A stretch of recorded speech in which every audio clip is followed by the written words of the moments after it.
අපේ රටේ තිබුණු ව්‍යසනකාරී තත්ත්වයක් එක්ක ප්‍රවෘත්ති අංශයක වැඩ කරන කෙනෙක් විදිහට මට දකින්න ලැබුණා.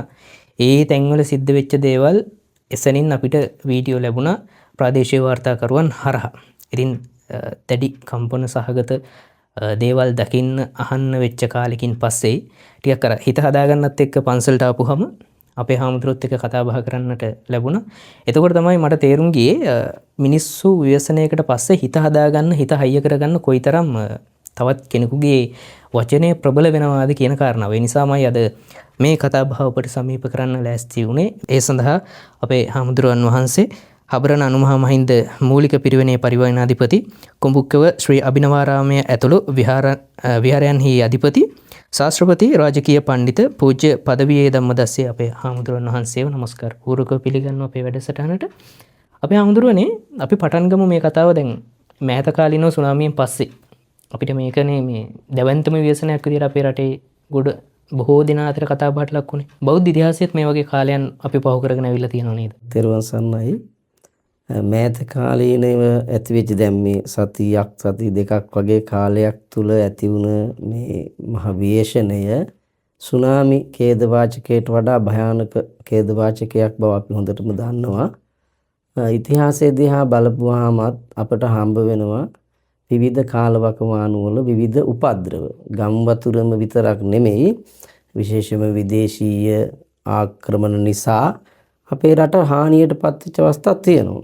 අපේ රටේ ව්‍යසනයන් ඇති වෙච්ච අවස්ථාවක් තියෙනවා. ඒ වගේම ජල ගැලීම් පිළිබඳ කතා පුවත් අපට හම්බ වෙනවා. දැන් පැරණිම අපි ගියොත් එහෙම දෙවියන් විසින් කෝපයට පත්වෙච්ච අවස්ථාවක මුහුද ගොඩ ගැලුවා කියලා. දැන් අපි සුනාමියට කලින් අපි සුනාමියක් ගැන කතා කරන්නේ කැලණිතිස්ස රජතුමාගේ ක්‍රියාවලිය. කැලණියට මුහුද ගොඩ ගැලුවා කියනවනේ. ඉතින් ඒ පිළිබඳව බලපුවම එතනදිත් ලොකු ව්‍යසනයක් වෙන්න ඇති. නමුත් ඒවා පිළිබඳ සාධක සහිතව කොහෙවත් සටහනක් නැහැ. එහෙම වුණා කියලා කියනවා. ඒ වෙනකොට ලොකු ජනග්‍රහණයක් ඒ පළාත්වල හිටියේ නැතුව ඇති. ඉතින් ඒ නිසා බෞද්ධ ඉතිහාසයේ තුලත් ලංකාවේ විතරක් නෙමෙයි ලෝකේ විවිධ රටවල මේ වගේ ව්‍යසනයන් වෙලා හානියට පත්වෙච්ච අවස්ථාවක් තියෙනවා. අද වෙනකොට ඔය පරණ නටබුම් බවට අපිට හම්බ වෙන්නේ සමහර ඒවා එහෙම ඇතිවෙච්ච ව්‍යසනයන් වලින් යටපත් වෙලා යට වෙලා ගියපු අවස්ථාවල් තමයි තියෙන්නේ. ඉතින් ඒ නිසා ඒ වගේ කාරණාවලදී අපට හම්බ වෙනවා බෞද්ධ ඉතිහාසයේ එහෙම කාරණා. මේ ව්‍යසනය අපිට මේ මෑත ඉතිහාසය ආවට අතීතේ ඉඳන් අපි ව්‍යසන වලට මුහුණ දුන්න જાතියක්. හැබැයි මේ ව්‍යසනට මුහුණ දුන්න අපි චිත්ත ශක්තිය නැගී හිටපු જાතියක් හැටියටත් අපට කියන්න පුළුවන්. ඉතින් ඒ නිසා එතනදී අපිට පැහැදිලි වෙනවා අතීතයේ අපි කොච්චරනම් මේ ව්‍යසනයන් වලට මුහුණ දීලා තියෙනවද. විශේෂයෙන්ම විදේශීය ආක්‍රමණ නිසා පොළොන්නරුව රාජධානිය අපිට මතකයි මේ බැමිණි තියාසාය බරපතලයිනේ. ඒකෙදිත් ඇත්තටම උනේ මේ ඒ ව්‍යසනය ඇති වෙන මූලික පදනම උනේ ඔය හිටපු විදේශීය ආක්‍රමණික රජවරු දැව්වල තිබ්බ ජලය විනාශ කරලා අයින් කරලා මේ මිනිස්සු අකර්මණ්‍ය කරන්න හදපු වෙලාවක වර්ෂාව නැති වුණා. ඒ නිසා දැන් මේ අපි වර්ෂාව නිසා අපට ඇතිවෙච්ච මේ හානිය වගේම වර්ෂාව නැතුවත් හානි වෙලා වතුර ටිකක්වත් බොන්නේ නැතුව මිනිස්සු මැරිච්ච අවස්ථා තියෙනවා. අප්‍රමාණ ප්‍රමාණයක් එහෙම හානියට පත්වෙච්ච අවස්ථා තියෙනවා බෞද්ධ ඉතිහාසය තුළ. ඒ කියන්නේ වලගම්බා රාජ සමය වෙන විට. එතකොට ඒකත් බරපතල ව්‍යසනයක්. ඒ වගේ ව්‍යසනයක් තමයි මේකෙදි. එතකොට ඔය සුනාමි ව්‍යසනයේදී උනේ දේපල හානි බහුල වෙලා තිනවා. මේකෙදි දේපල හානි ජීවිත හානි වගේම මං හිතන්නේ අපි දන්න ඉතිහාසය තුළ මේ රටම ජලයෙන් වසාගත් අවස්ථාවක්. ඒකයි මේකේ විශේෂත්වය අපිට දකින්නේ. මේ අපි එදා ඉඳලා මේ මුහුණ දුන්නත් මේ ව්‍යසනය ටිකක් අමාරු ව්‍යසනයක් හැටියට තමයි අපට පේන්නේ. අපේ හමුදුරෝ කියපේ කාරණාවත් එක්ක මට එක තැනක් ටිකක් ඉක්මනින් ග්‍රහණය කරගන්න පුළුවන් වුණා. රජවරු වතුර යවපු නිසා සමහර අවස්ථාවලදී රට ව්‍යසනයට පත් වුණා කියන එක. දැන් රජයට චෝදනාවක් එල්ල වෙනවා මේ ව්‍යසනය කලින් එනවායි කියලා කාලගුණ විද්‍යා අංශය වගේ තැන්වලින් කලින් දැනුවත් කිරීම කරා. එතකොට ඇයි අපිට බැරි වුණේ අර වැඩිපුර පිරීලා තිබ්බ වතුර යවලා වතුර අහසින් වැටෙනේවා පුරව ගන්න. මේ වගේ සුලිකුණාටු තත්ත්වයකදී වර්ෂාපතනයට ඔරොත්තු දෙන ගානට වැව්වමුණු ටික හදාගන්න, ජලාශ ටික හදාගන්න. එහෙම බලපුවාම ඇත්තටම රජයේද මේ කාරණාවේදී වැරදි. මේකෙදි මෙහෙමයි. අපිට කෙනෙකුට චෝදනා කරන්න පුළුවන්. මම දේශපාලන වශයෙන් ඇත්තටම කිසිම පක්ෂයකට මම කතා කරන්නේ නැහැ. හැබැයි මෙතනදී මට කියන්න තියෙන එකම කාරණාව තමයි මේක මොන රජයක් පැවතුනත් මේ ව්‍යසනයට මුහුණ දෙන්න අපහසුයි. මොකද ස්වභාවික විපතක්නේ. සබහාදහමත් එක්ක ගමන් කරන අපිට සබහාදහම දෙන ඕනෑම ක්‍රියාවලියකට අපිට මුහුණ පාන්න වෙනවා. මුලින් හඳුනාගෙන එයින් වළකින්න පුළුවන් වුණා කියලා කියනවා සමහර වෙලාවට. ඊළඟට ජලාශවල ජල මට්ටම අඩු කළා නම් හොඳයි කියලා කියනවා. හැබැයි මට හිතෙන දේ තමයි ජලාශවල ජල මට්ටම් අඩු වුණා කියලා මේ ව්‍යසනයෙන් ගැලවෙන්න පුළුවන්ද කියන ප්‍රශ්නයක් තියෙනවා. මම දැක්කා ජවදාවත් යට නොවන අනුරාධපුරයේ වගේ නගරයක් යට වෙලා තියෙනවා මුළු අනුරාධපුරේම. පොළොන්නරුව අනුරාධපුර දැන් මේකට එක පැත්තක් නම් ගැටලුවක් නෑ. මුළු මහත් දිස්ත්‍රික් 25ම එකම විදිහට ජලයෙන් යට වුණාට පස්සේ රජයකට මේක පාලනය කළ නොහැකි කියලා මම දන්නේ. ඊළඟට වතුර ඉවත් කරලා හදිසියවත් වැස්සේ නැත්නම් ඊළඟටත් රජයකටනේ චෝදනා කරන්නේ වතුර ටික ඇරියා දන්නේ නැහැ. කාලගුණය කියලා කියන්නේ අපට එකපාර වෙනස් වෙන්න පුළුවන් දෙයක්. කාලගුණය දේශගුණය වගේ නෙමෙයි. දේශගුණයයි කාලගුණයයි දෙකක්. දේශගුණය දීර්ඝ කාලයක් වෙනස් වෙමින් පවතින එකක්. කාලගුණය කියන්නේ මේ එකපාර ඉඳලා මේකපාර නැති වෙන්න පුළුවන්. සමහරලාට වහින්න පුළුවන්. අනිත් එක අපේ තාක්ෂණෙත් සමහරලාට අඩුපාඩු තියෙන්නත් පුළුවන්. අපි කියන දේ මේ විදිහටම වෙනවා කියන්න බෑනේ. සමහර වෙලාවට විදේශීය රටවල නම් ඒ වෙලාවටම වහිනවා කිව්වොත් වහිනවා. නෑ කිව්වොත් නෑ. සමුත් අපිට සමහරලාට වහිනවා කිව්වොත් වහින්නේ නැති අවස්ථා තියෙනවා. එහෙම කාටවත් චෝදනාවක් නෙමෙයි මේක. එහෙම තියෙනවා. හැබැයි අර කියන චෝදනාව රජයකටම මේක පවත්වාගෙන යන්න පුළුවන්ද? රජයකට පුළුවන්ද මේ වැව් අමුණු අඩු කරාට පස්සේ බේල්ලක් බඳින්නද මේ රටේ? කොතනින්ද අපි මේක බඳින්නේ? වික්ටෝරියා ජලාශය පිරෙන එකද? දැන් මම දැක්ක කෙනෙක් මේ වික්ටෝරියා වේල්ල හදපු හින්දා තමයි මේ ව්‍යසනයට බරපතල ගැටලුව. තව කෙනෙක් කියාවේ මොරගහ කන්ද හදපු හින්දා තමයි. නෑ. සංවර්ධන ක්‍රියාවලිය වෙනවා. සංවර්ධනයේ කොහොමද සංවර්ධනය වෙනකොට අසංවර්ධිත වෙන අවස්ථා තියෙනවා. තැනක සංවර්ධනය වෙනකොට අනිත් පැත්ත වැටෙන තැන් තියෙනවා. මේ ඔක්කොම 100ක් එක සමගම යන්න බෑ. ඒ නිසා මේ ජලාශවල ජල මට්ටම් අඩු කිරීම කළා නම් මේ ව්‍යසනය මීට වඩා අඩු කරගන්න පුළුවන් වුණා කියන එක නම් මම එච්චර ප්‍රායෝගිකව කාරණාවක් දකින්නේ. මම දැක්ක විදිහට මේ ජලාශ උතුරා ගියා නුවර වගේ ප්‍රදේශයක මම දන්නවා පල්ලෙහා අඩියේ තියෙන මහවැලි ගඟ අඩි 30කට වඩා වැඩි උසකින් උසට ඇවිල්ලා පේරාදෙණිය මල්වත්ත ඒ වගේම පේරාදෙණිය විශ්වවිද්‍යාලය වගේ ඒවා යට වෙන මට්ටමට මේ ජලය උඩට ගියා. මේ ජලය කියන්නේ හරි අපහසු දෙයක්. දරා ගන්න බෑ. ඒකට ඕන තැනක යන්න පුළුවන්. ජරය හිර වෙන්නේ නැහැ නේ කොහෙවත්. ඕන තැනකින් රිංගල යන්න පුළුවන්. හිර වෙන දෙයක් නම් ඒක ගැටලුවක් නෑ. නමුත් හිර වෙන්නේ නැති දෙයක්. ජලය කියන්නේ ද්‍රව්‍යමය මේ ද්‍රවමය දෙයක්. ඒක යනවා ගලාගෙන. එතකොට ඕක කොහොමද නවත්තන්නේ? ස්වභාවික විපතක් කලින් හඳුනාගෙන අපිට යම් ප්‍රමාණයකට ඒව හදාගන්න පුළුවන් වෙයි. හැබැයි මෙතනදී කලින් හඳුනාගත්තත් හැම තැනක්ම යට කළාම සමහරකට අනාථ කඳවුරු පවත්වන ස්ථානත් ඉස්කෝලේ යට වුණා. ඊළඟට පන්සල් යට වෙලා තියෙනවා. චෛත්‍ය යට වෙලා දැන් මේ ගැටබේ වගේ විහාරස්ථාන යට වෙලාම ගියා. ඉතින් ඔය වගේ තැනකදී අපි කොහොමද හරියටම කියන්නේ ජලාශවල ජල මට්ටම් අඩු කළාම මේක හරියයි කියලා? මේ දිට්වා කියන එක නම් අනිත් ඒවට 1957 ආවටත් වඩා වැඩි ප්‍රමාණයකින් මේක ඉක්මවා ගියා කියලා තමයි අපිට කියන්නේ. නිසා මම හිතන්නේ කවුරුවත් මේ වෙලාවේ අරයට චෝදනා කළා මෙයාට චෝදනා කළා මේක මේවා කරගන්න එක නෙමෙයි මට නම් හිතෙන්නේ. හැම වෙලාවෙම අපි එකවම එකතුව මේක ගොඩනගන්නේ කොහොමද කියන එක හිතන්න ඕනේ. නැතුව අරයට චෝදනා කළා කියලා දැන් චෝදනා කළා කියලා ආපහු හැරෙන්නේ නැහැනේ මේක. ඒ නිසා මම හිතන්නේ ඔය ජලාශවල ජල මට්ටම් අඩු කිරීම අරකම වෙන්න පුළුවන්. ඔය මේ වලගම් බරජ සමයේ ඇති වෙච්චි ව්‍යසනය ඇති වුණා නම් ඊට පස්සේ මොකද කරන්නේ? ජලය නැති වුණා නම් එතකොට ඒක ඊළඟ ගැටලුවක්. ඉතින් ඒ නිසා ඒක එච්චර යෝගී කතාවක් කියලා මට හිතෙන්නේ. ඒක මිනිසුන්ගේ මතිමතාන්තර වෙන්න පුළුවන්. ඕන කෙනෙකුට අදහස් ඉදිරිපත් කරන්න පුළුවන්. ඉතින් අපේ හැමදෙරුනේ දැන් අනුරාධපුර ගත්තහම අපි කවදාවත් අහපු නැති පැති පවා යට වුණා. මාතලේ දිස්ත්‍රික්කයට වගේ ගියොත් එහෙම සමහර නායයන් නිසා ගම්මාන එහෙම් පිටිම පස්වලට යට වෙලා ගියා. සමහර විට මේ කෙනෙක් කියන්න පුළුවන් දැන් අපි ඔය නටඹුන් කියලා හොයාගන්නේ ඒ වගේ ඉතිහාසයේ වෙච්ච උපද්‍රවයන් වලින් නෂ්ටාවශේෂ වෙච්ච කොටස් වෙන්නට ඇති කියලා. ඔව් වෙන්න පුළුවන්. මේ නටබුන් හැටියට කොහොමත් දැන් තියෙන්නේ නටබුන් පොළොවට යට වෙලානේ තියෙන්නේ. ඒ කියන්නේ පොළොව නිරන්තරයෙන්ම ගොඩවීමක් වෙන්නේ. එතකොට යට වෙනවා. දැන් අනුරාධපුරයේ තියෙන නෂ්ටාවශේෂත් එහෙමමයි. ඒවත් දැන් පොළොවට යට වෙලා නැතුව ඕවා පොළොව යට තිබිලා නෙමෙයිනේ. දැන් පොළොව හාරලානේ අපි මේ නෂ්ටාවශේෂ උඩට ගන්නෙ. ඒ කියන්නේ පොළොවට යට වෙලා. ඒ කියන්නේ මෙහි මහ පොළොව කොහොම වැහැලා ඒක දැන් ওই ගම් වතුරක් ඇවිල්ලානේ. ගම් වතුරක් නාවත් නිතර වහිනකොට බැලි එනවා පස් වෙනවා වගේ යට වෙන්න පුළුවන්. කැඩී බිඳලා ගියාම ඊළඟට ජාතික උපද්‍රවවලදී ඇති වෙච්ච කාරණා එකතු කරගෙන. ඒ නිසා එහෙම වෙන්න පුළුවන්.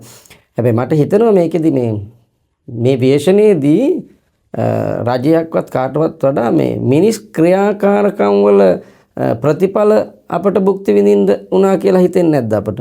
ඒ නිසා මේ සබහා දහම කියන්නේ මිනිසුන්ට කලින් පහළ වෙච්ච එකක්. අපි දන්නවා බුදුහාමුදුරුවොත් උන්වහන්සේගේ දේශනා තුල කියලා තියෙනවානේ පළවෙනි අග්ගඤ්ඤ සූත්‍රයේදී කියනවානේ මේක වැස්ස වැහැලා එහෙම කතාවක් තියෙනව නේද? දැන් ඒක දිගට අපිට කියනකොට වැස්ස වැහැලා ඒකේ තැටියක් බවට මඩ තැටියක් බවට පත්වලා ඊට පස්සේ ස්වභාවික වූ මේක ඒ කියන්නේ බිලියන ගානකට කලින් මේ වෙලා තියෙන්නේ. අපි දන්නවනේ අපට හම්බ වෙනවනේ සාක පොසිල වසර මිලියන 30000 40000 50000 60000 සාක පොසිල හම්බ වෙනවා. ඒ කියන්නේ මිනිසා එච්චර පොසිලයක් නෑනේ.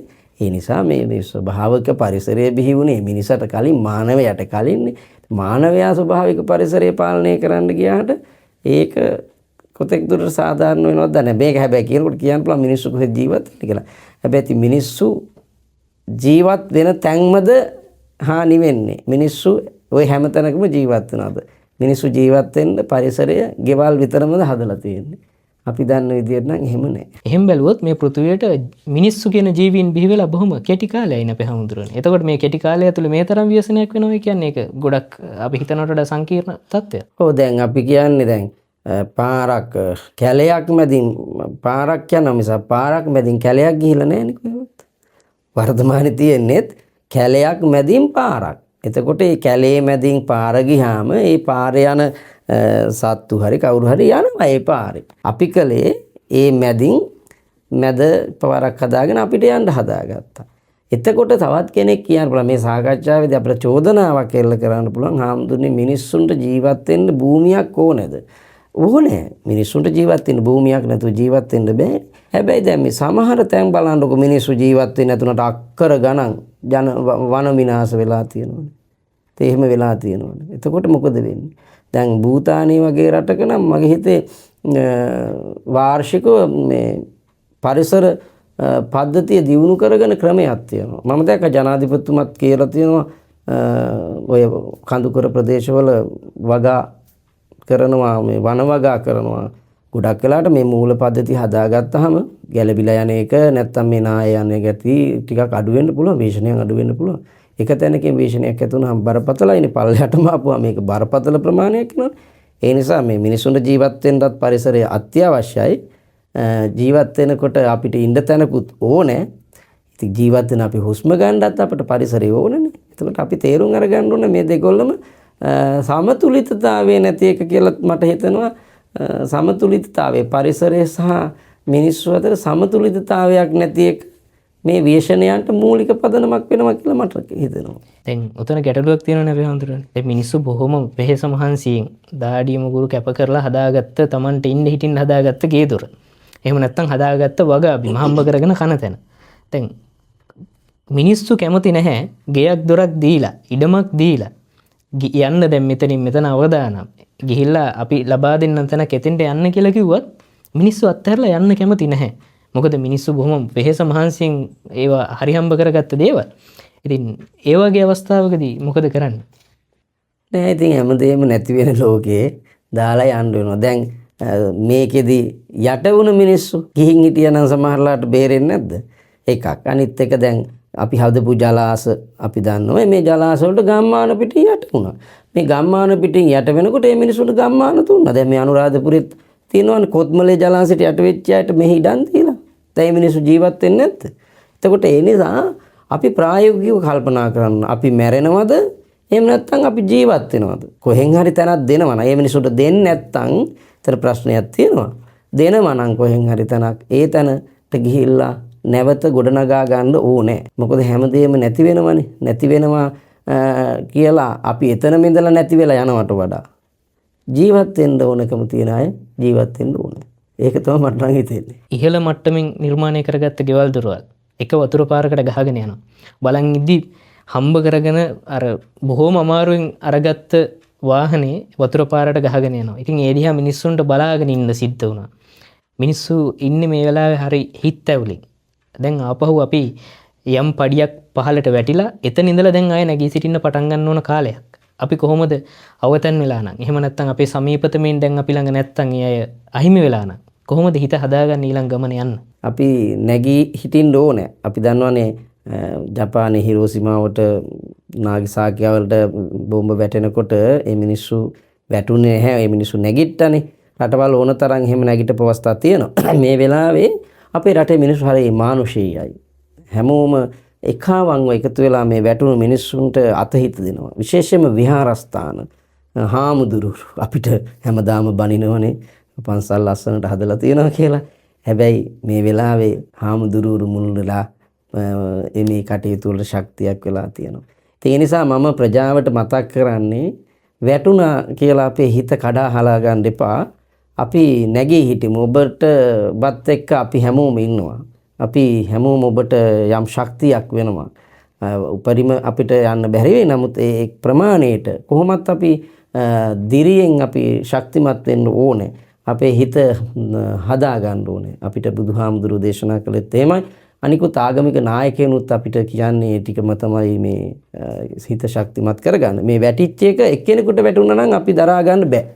එහෙම එකක් තියෙනවා. දැන් අපිට නෙමේ උනේ වෙන කාට හරි නම් කීප දෙනෙකුට නම් උනේ මේ දරා ගැනීම ඒ අයට අපහසු. නමුත් මේ රටකටම මේ හානිය වුණ නිසා මුළු රටටම මේ හානිය වුණා කියන දරා ගැනීමේ ශක්තිය අපි තියාගන්න ඕනේ. මේ වෙලාවේ මිනිස්සු ඇත්තටම හිත හයිය කරගත්තොත් තමයි මේකෙන් නැගී හිටින්න පුළුවන්. නැත්තම් අපිට නැගී හිටින්න බෑ.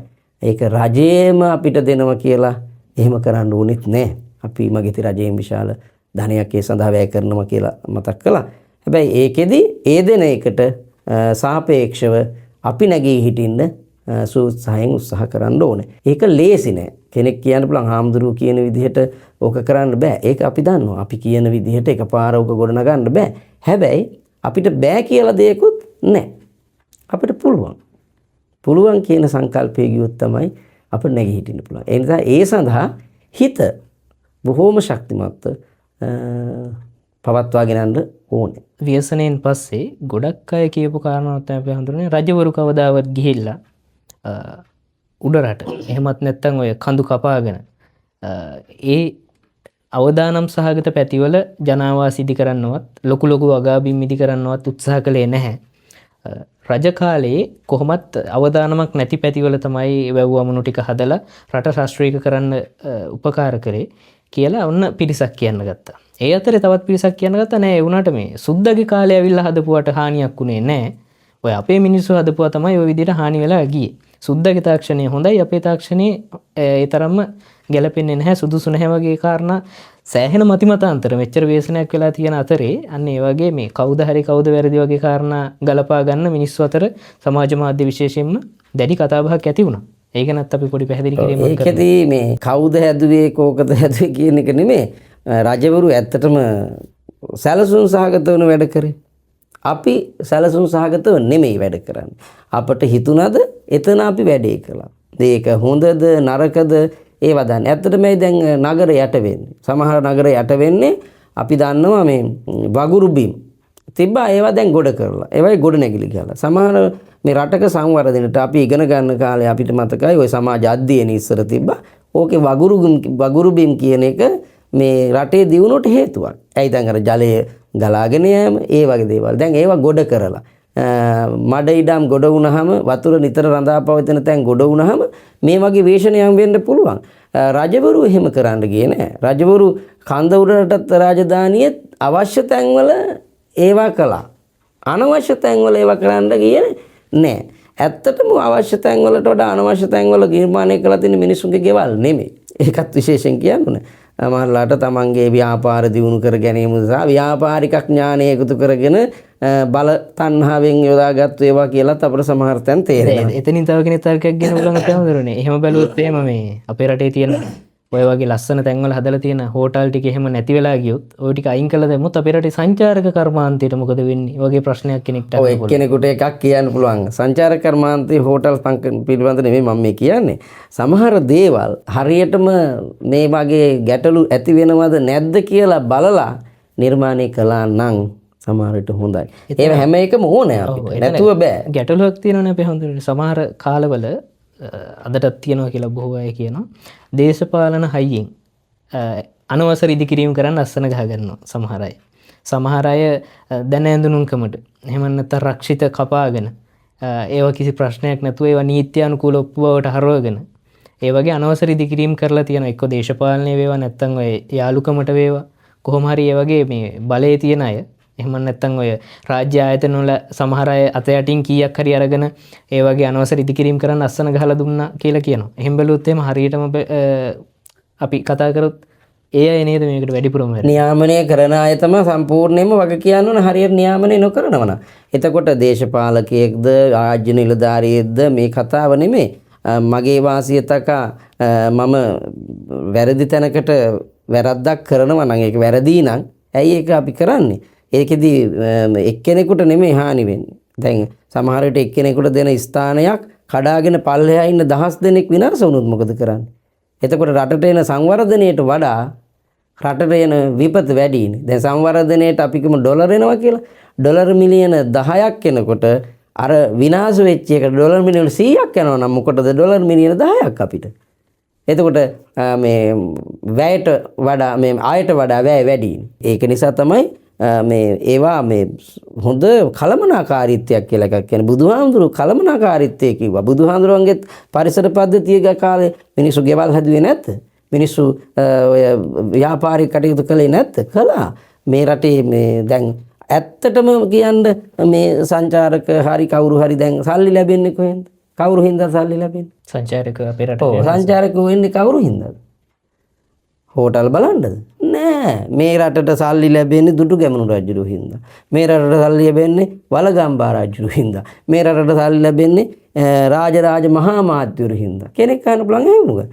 එහෙම නැත්තේ කොහොමද? රුවන්වැලිසෑය හැදුවේ නෑ අපේ රජෙක්. ඒක බලන්න ඉන්නේ. සීගිරිය බලන්න ඉන්නේ. අපේ නටබුන් බලන්න තමයි විදේශිකයෝ එන්නේ. ඔවුන් ඇවිල්ලා තමයි අපිට ඩොලර් එකක් දෙන්නේ. ඒ අයට ආපුවාම ඉන්න තැනක් ඔය හදාගෙන යන එකයි මේ ව්‍යාපාරිකයෝ කරන්නේ. මම කියන්නේ ඒක හොඳ නෑ කියලා. හොඳයි. හැබැයි මම කියන්නේ අපට මුදල් එන්නේ ඒ නිසා. එතකොට මේ මුදල් එන ඒ ක්‍රියාවලියට අපි මේ මුදල් ලබා ගන්නකොට මේ ජාතික විශේෂණයන් ඇති නොවන විදිහට මේවා නිර්මාණය කරන්න අපි දැනගන්න ඕනේ. මහා පාරක් මැද ගොඩනැගිල්ලක් ගහන්න බෑනේ අපිට. කඩාගෙන වැටෙන බව දැන ගොඩනැගිල්ලක් හදනවා නම් ඒක විශේෂණයක් නම් ඒකෙ මෙන්න හානි. එතකොට ලැබෙන දෙයට වඩා හානිය ඊට වඩා බරපතල නම් අපි ටිකක් කල්පනා කරන්න ඉපේ.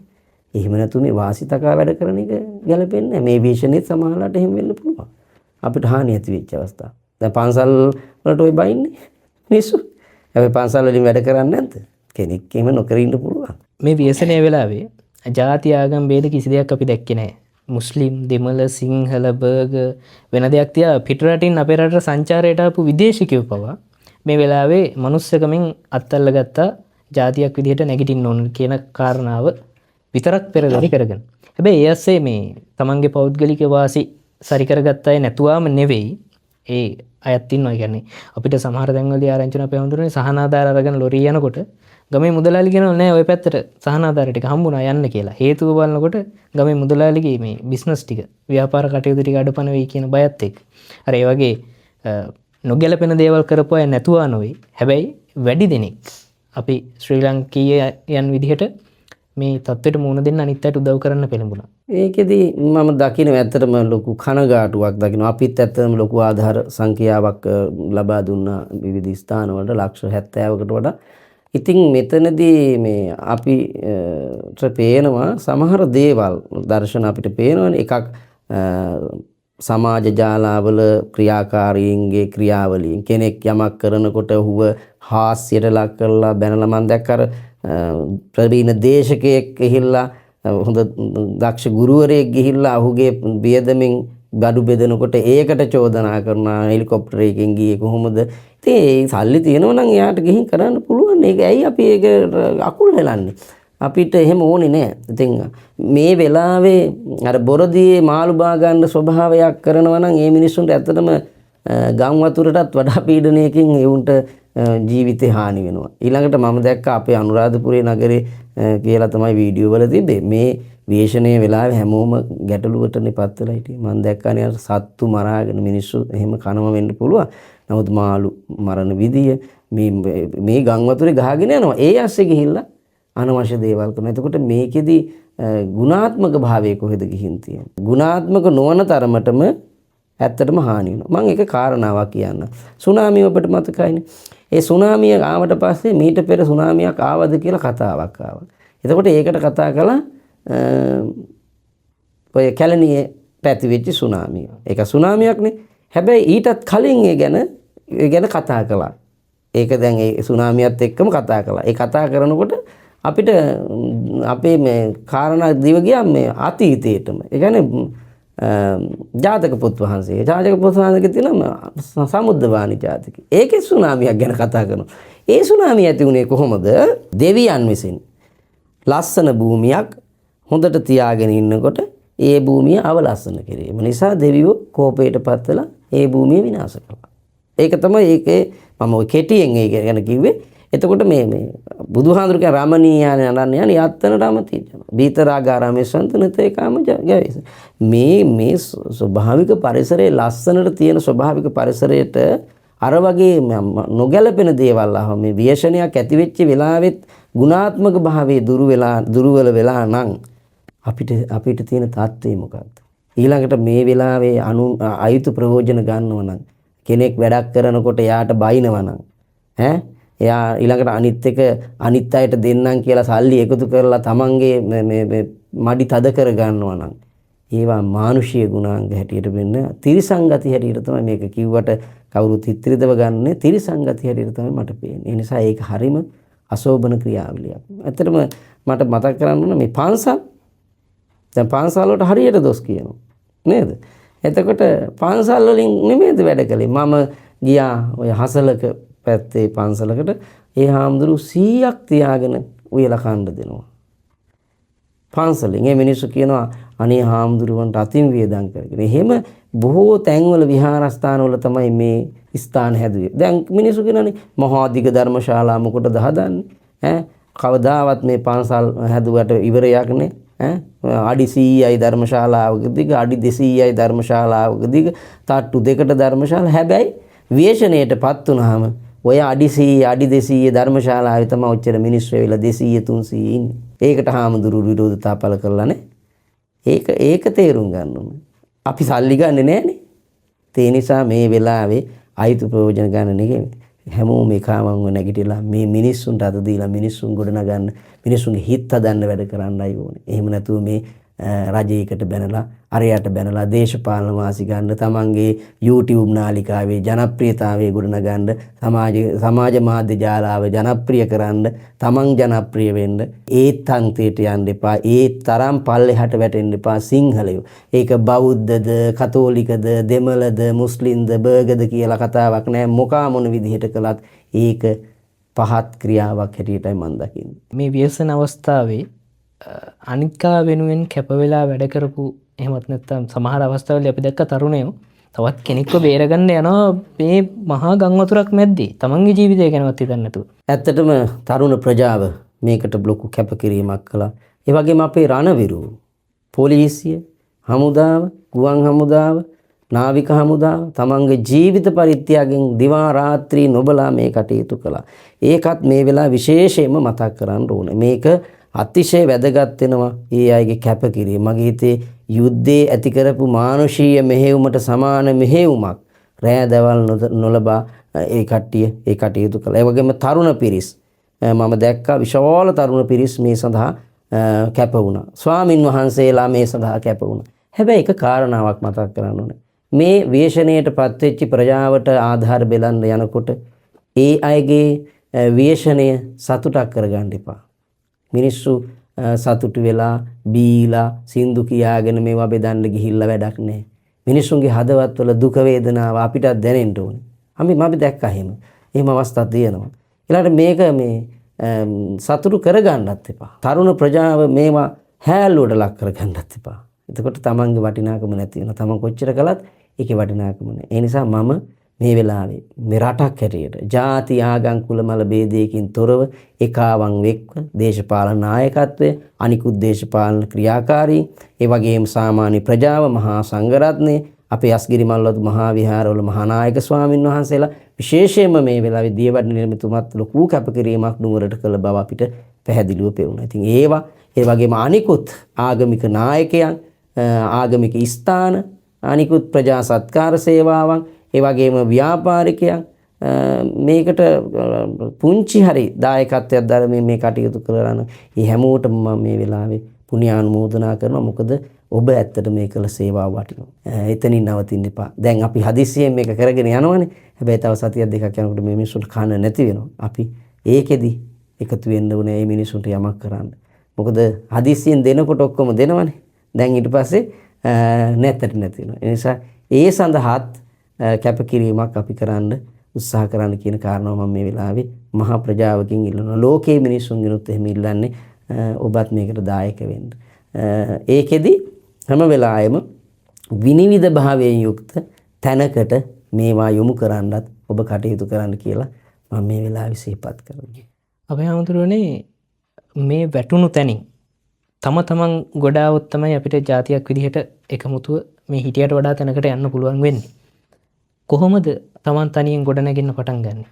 මේ වෙලාවේ හැටියට අපි යම්ෙක් දෙනකම්ම බලන් ඉන්න බෑ. සමහර තැන් ගොඩනැගෙන්න අමාරු තැන් තියෙනවා. දැන් අපි උදාහරණයක් ගත්තොත් ගමක්ම යට වුණොත් ඒ ගෙවල් දොරවල් නැත්තම් ඔහුන්ට යන්න තැනක් නැත්තම් රජයෙන් යම් තැනක් දෙන්න අපේක්ෂා කරනවා නම් ඒ සඳහා මගේ හිතේ මුදලකුත් දෙනවා නම් දැන් අපි කියමු මං අහගෙන ගියක් හදාන්න 50යි ලක්ෂ 50ක් ඉඩමකුත් එක්ක නම් ලක්ෂ 100ක් කෝටියක් දෙනවා. එතකොට මේක කෝටි 3ක් වගේ කරගෙන වැඩ කරන්න පුළුවන් වෙන්න ඕනේ. මගේ උත්සාහය කැපකිරීම. එහෙම නැසෝ මේකට මිනිස්සු ආවේ නැහැ කවුරුත් වැඩ කරන්න. එහෙම නැත්නම් රජයෙන් අපිට කවුරුවත් මේකට උදව් කරන්න ආවේ නැහැ. ඔක්කොම කරන්න බෑ රජයකට. ඔක්කොම කරන්න බෑ අනිත් ප්‍රජාවකට. මටත් පුළුවන් වෙන්න ඕන ඒක කරන්න. ඒ නිසා මගේ තැන මට හදාගන්න මූලික අඩිතාලම දාලා දුන්නාම උත්සාහයෙන් සහ උනන්දුවෙන් ඒ කටයුතු කරගෙන යන්න ඕනේ. තමා විසින්ම තමා ගොඩනගෙන එක තමයි කළ යුත්තේ. එහෙම හැර අනිත් අය බලාගෙනම හිටියොත් අපිට ගොඩනගන්න හම්බ වෙන්නේ. ඒ නිසා මම මේ කාරණාවටපත් වෙච්ච ප්‍රජාවට අමාරුයි. නමුත් අමාරුණත් මට කියන්න තියෙන්නේ ආමුදුරුරු හැටියට ඔබ ආත්ම විශ්වාසයක් ඇති කරගෙන නැගිටින්න. ඔබ නිකන් වැටිච්ච අය නෙමෙයි. මේ වෙලාවේ වැටුණට ඔබ බොහොම ශක්තිමත් පිරිසක්. බොහොම හොඳට යමක්කමක් තිබුණු අය ගොඩක් කලාවට.